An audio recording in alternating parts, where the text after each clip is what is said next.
Hey everybody, how's it going? Today is part 2 of the rundown of the New Year's events. This time we're going to go specifically over all of the gacha related fun that is going to be coming at us. And there is a lot.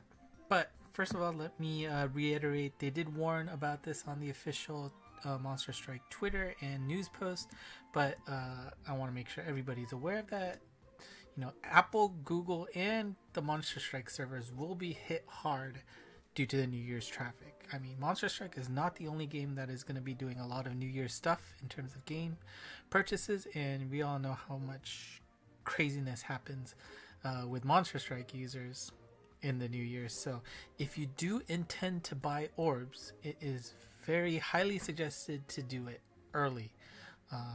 The amount of time it can take to get to the servers, to process your purchase, as well as the fact that so many people hammering the servers can cause timeouts to happen, and who knows what could happen after that, right? So if you are set on spending money, it is recommended to do it early.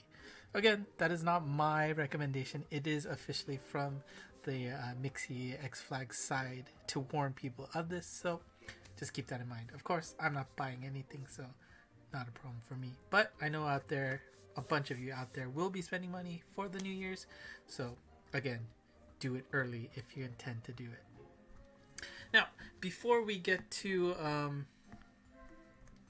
the cream of the crop, we have the All-Stars Gacha that will be happening just before New Year's on New Year's Eve. This will take place December 31st midnight to 23:59 p.m. 11:59 p.m. Of course, this is Japan time, so make sure you adjust your the time to your time zone accordingly. And how this works is, this is actually going to be the first in Monster Strike, I believe, is they're going to have a step up gacha.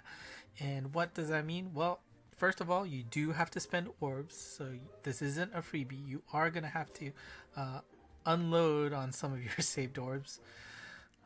This is only pullable twice, so once you pull it twice, it's going to go away. That's it. And because you are spending orbs that that cost actual orbs, right? You could have purchased them. They will fill your Hoshidama if you do not get a 5-6 star monster. However, this gacha does include all limited monsters, so that includes Guardians, Legends, which would be Geki Jushinsai, Choju Shinsai, as well as all of the elemental limited hatchers. And I guess it also would include the DX monsters.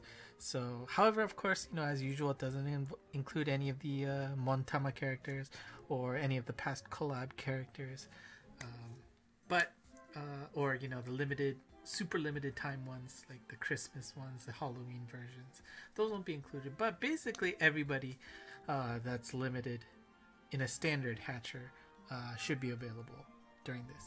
Now, what is this step up gacha? I mean, if you can read Japanese or you read my Twitter post, you'll know about it. But the first 10 pull, you'll be guaranteed 2 6 stars. They will come out in the 6-star form. If they have a transcension, I do believe they will come out in their transcended form.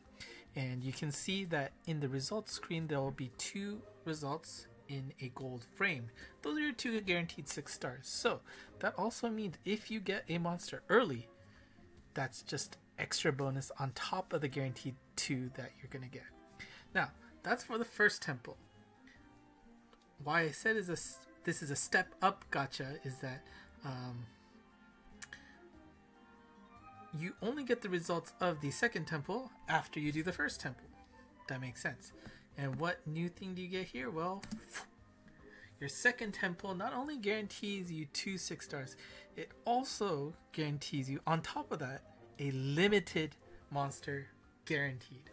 So something from Guardians, something from Legends, something from the Elemental exclusives could enter your box with this second 10 pull.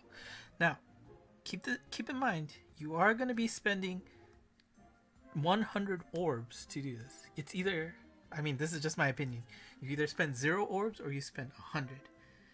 I find it very hard to reason why you would stop after just 50, right? Getting that limited monster as a bonus is pretty darn attractive. This is going to be guaranteeing you 5-6 stars by doing 20 pulls. That is, what, a 25%? Yeah, 25% rate on getting 5 stars. And that's just your guaranteed. You might get even more than that. Of course, not all limited monsters are great. There are some old ones out there. I'm not going to name names. I don't want to jinx myself. So make sure you take that into account whether or not you're going to pull on this. Again, I would say either do 0 or 100. It is 100 orbs, and also keep in mind that your Hoshidama will be filled up. If your Hoshidama, I know a lot of people may have tweaked their pulls so that they were ready for Legends, and now this is going to throw a big wrench into their plans. However, do note that at most it's going to fill up 15, right? 5 are going to be guaranteed 6-star monsters, so those will definitely not contribute to your Hoshidama. So if you have a Hoshidama fill of 35 or more, this could possibly push you over to getting a guaranteed. However, like I said earlier, they do include all limited monsters, so maybe it's not going to be that bad. Who knows? Alright. Now, alongside this, the All-Stars Gacha is the 2018 Elemental Countdown Gacha. And basically, from December 31st, again, Japan time, they will be cycling through all 5 elemental hatchers. As you can see, these times are in Japan time as well, so make sure you, again, can convert them accordingly. But from midnight to 5 a.m., the Red Stars Gacha will be up. 5 a.m. to 9:59, you'll see the Green Fantasy Gacha. From 10 a.m. to 2:59 p.m., you'll see the Water UN. What's that in? Everything else is in English except for this one. Mizuno UN. What? Playgrounds, maybe? Whatever. The water one's going to be up for those 4 hours, 5 hours. Starlight Mirage will be up from 3 p.m. to 7:59 p.m.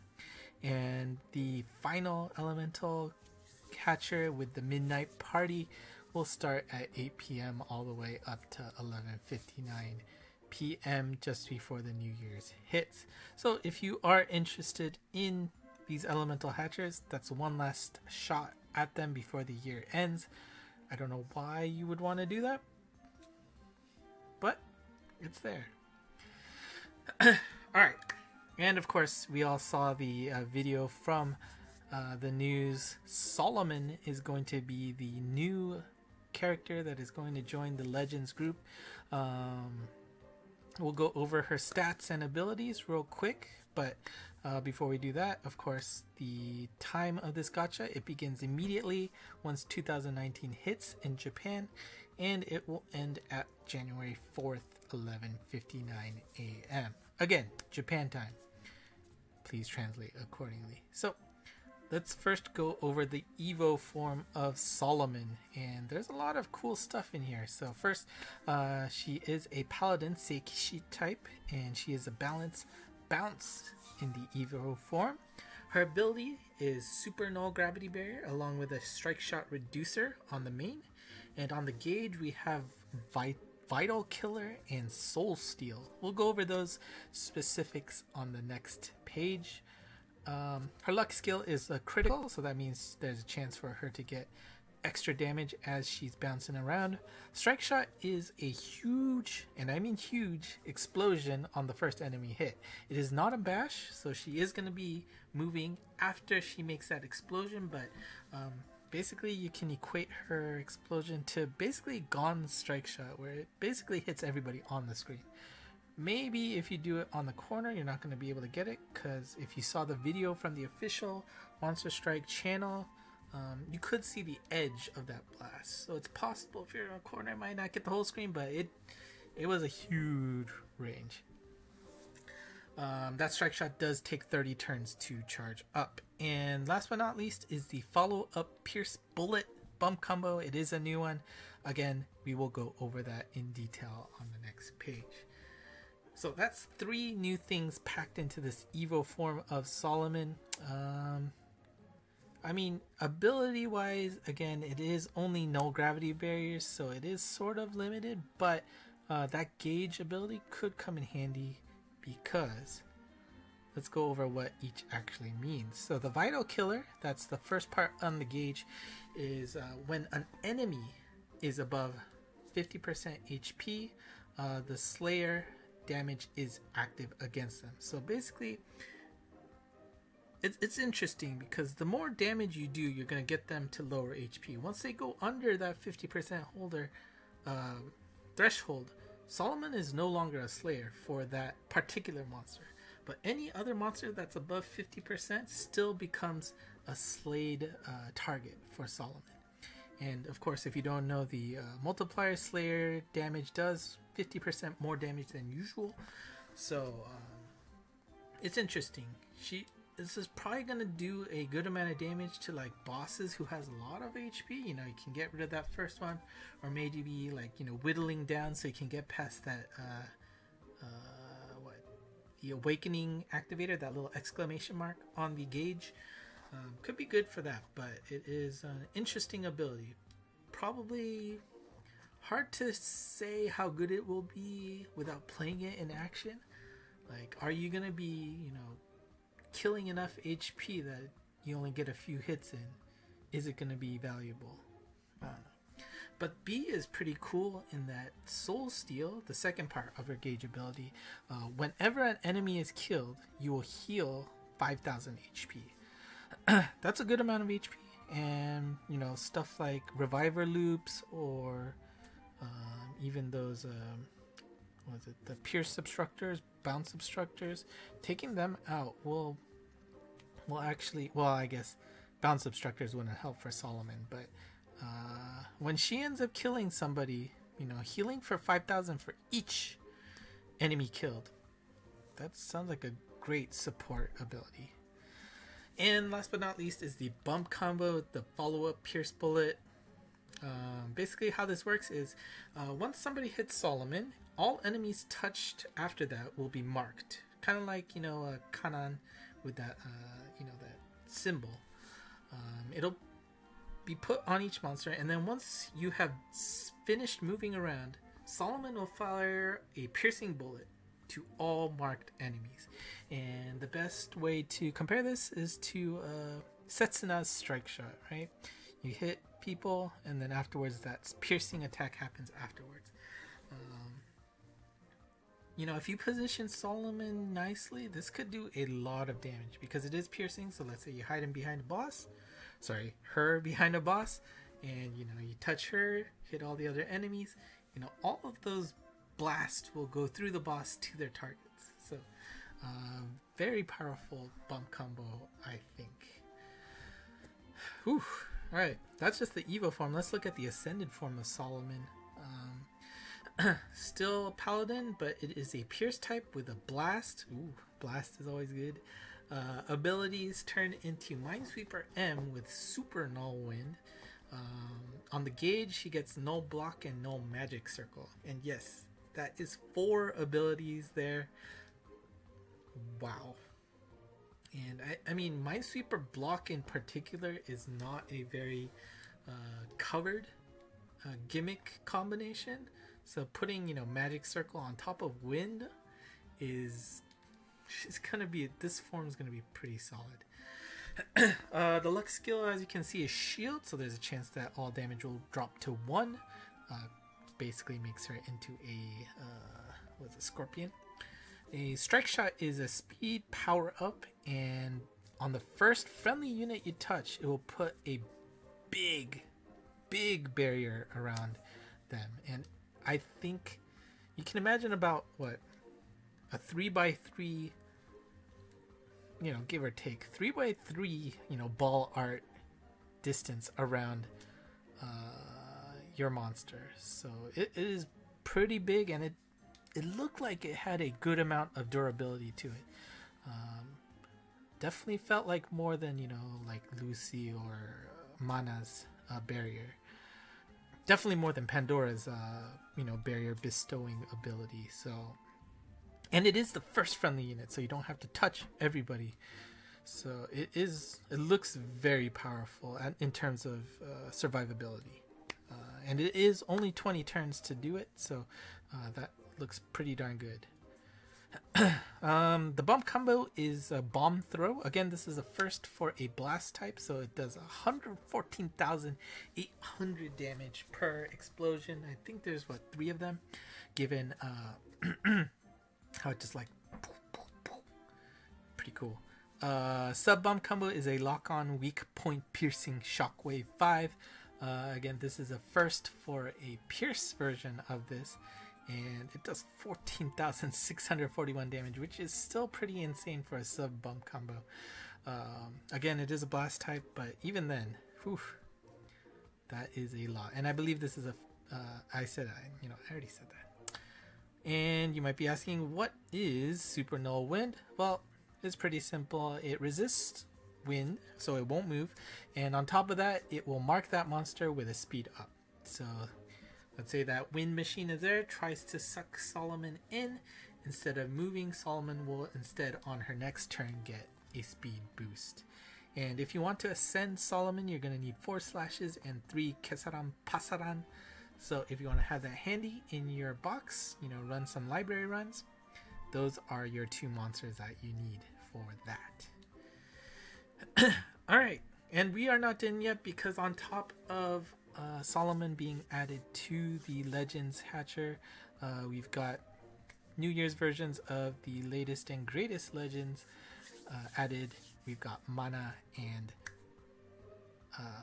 Goemon in their New Year's form, which they look amazing. And again, I have neither on my main. My tablet does have Mana, but if I can get my first in these forms, that would be pretty darn awesome. I think the art looks amazing this year. Actually, it's always looks amazing. So we'll see if there's any differences. Actually, they did have a big, update in terms of, like, it's 121 megs. So if you notice that the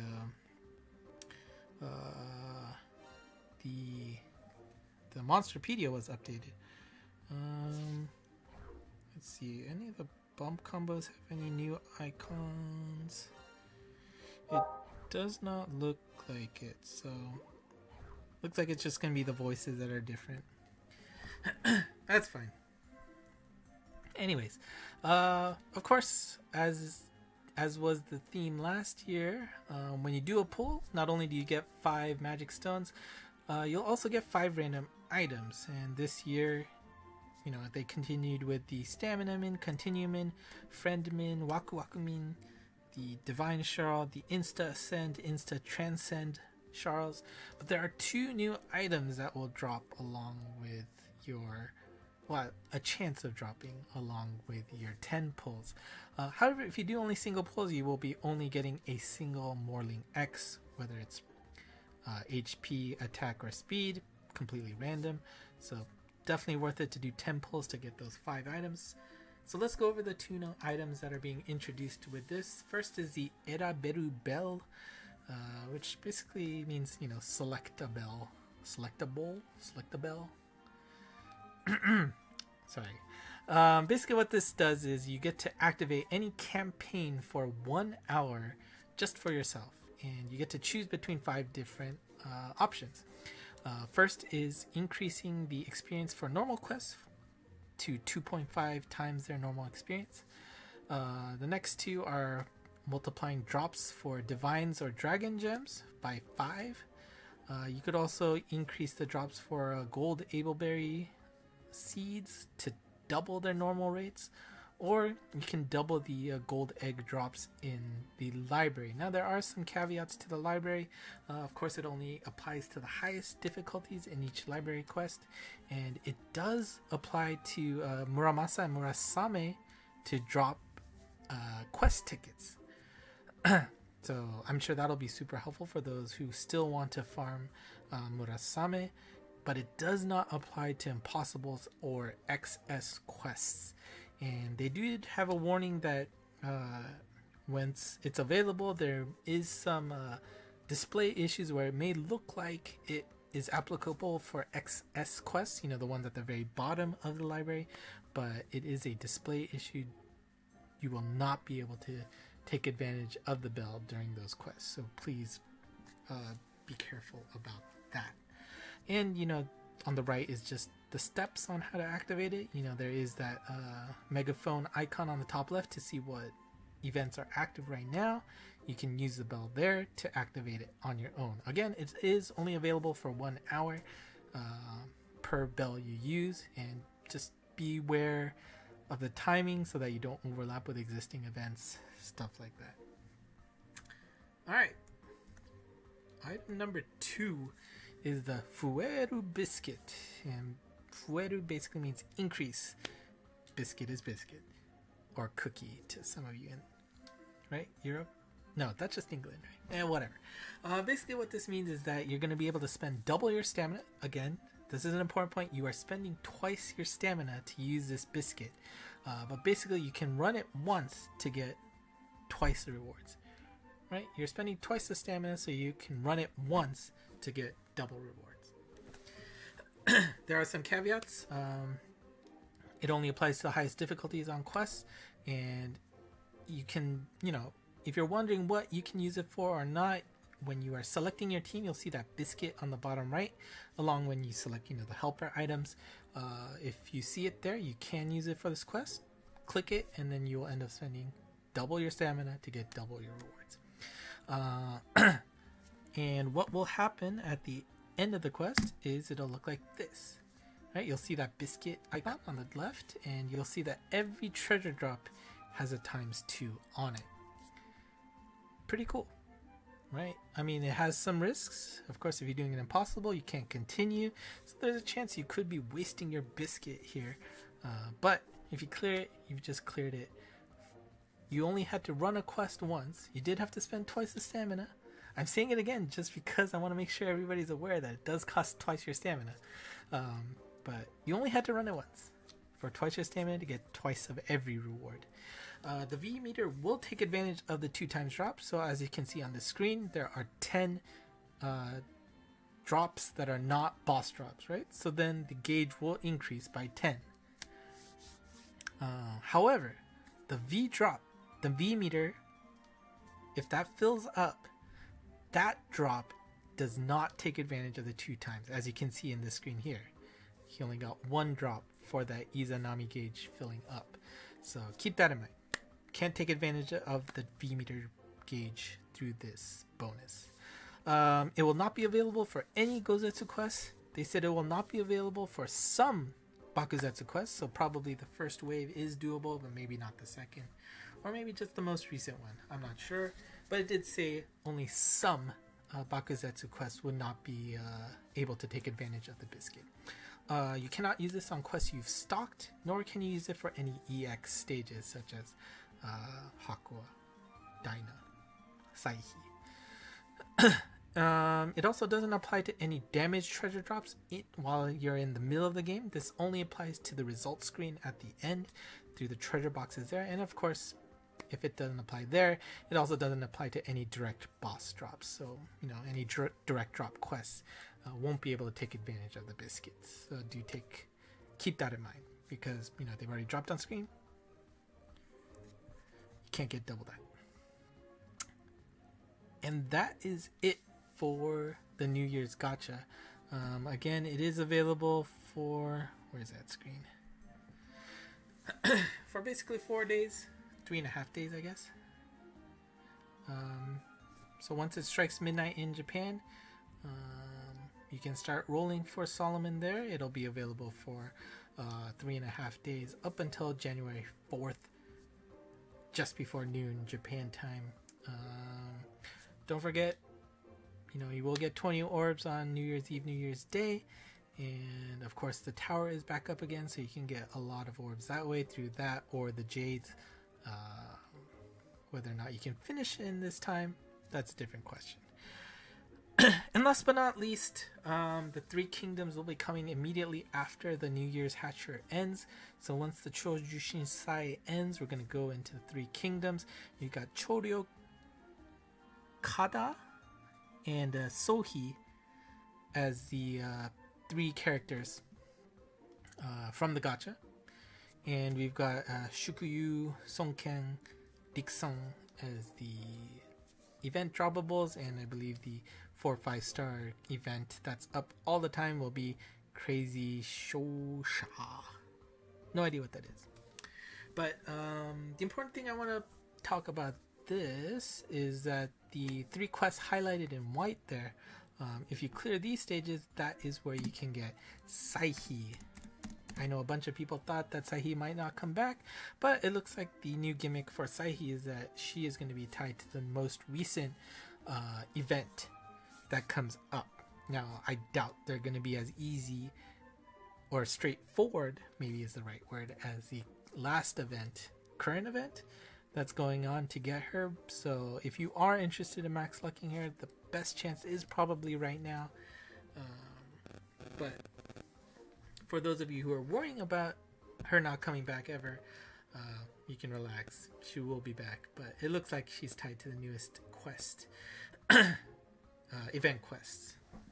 So that is it, and wow. Yeah, this is a long video. I'm glad I split it up in 2 like the way I did earlier, but let me know if you have any questions with Solomon or any of the Legends Hatcher, All-Star Hatchers in general. There's a lot to absorb. Make sure you don't mess up, and spend your orbs wisely, spend your money wisely.